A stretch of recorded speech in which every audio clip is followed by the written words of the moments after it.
ఏదైతే రాజకీయ కుట్ర జరుగుతుందో మహిళా రిజర్వేషన్ చేయాలంటే మాకెవరికి అభ్యంతరం లేదు. 543లో 33%, 181 సీట్లు.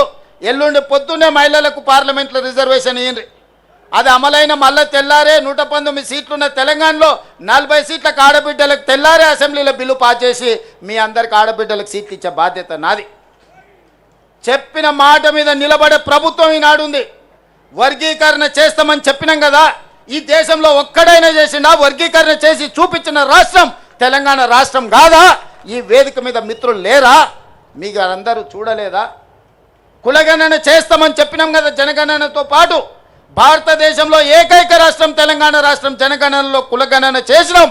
సజీవ సాక్షి పొన్నం ప్రభాకర్ గారు దీనికి బాధ్యత వహించిన మంత్రి ఇక్కడ లేడా?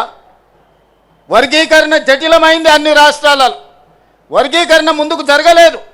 ఈ రాష్ట్రంలో మనం పంచాయతీ తెంచి శాశ్వతంగా మీ మధ్యలో ఒక మిత్రత్వాన్ని పెంపొందించడానికి ఒక పరిష్కారం చూపించినాం. తాత్కాలికంగా కొంత బాధ ఉన్నా దీర్ఘకాలికంగా మీ మధ్యలో భిన్నాభిప్రాయాలు లేని పరిస్థితిని ఈరోజు మనం కల్పించుకున్నాం. జనగణనలో కూడా కులగణన చేసి బలహీన వర్గాల లెక్క తేల్చిన ఇవాళ 56.33% తెలంగాణ రాష్ట్రంలో బలహీన వర్గాలు నేను లెక్క తేల్చిన ఏకైక రాష్ట్రం తెలంగాణ రాష్ట్రం.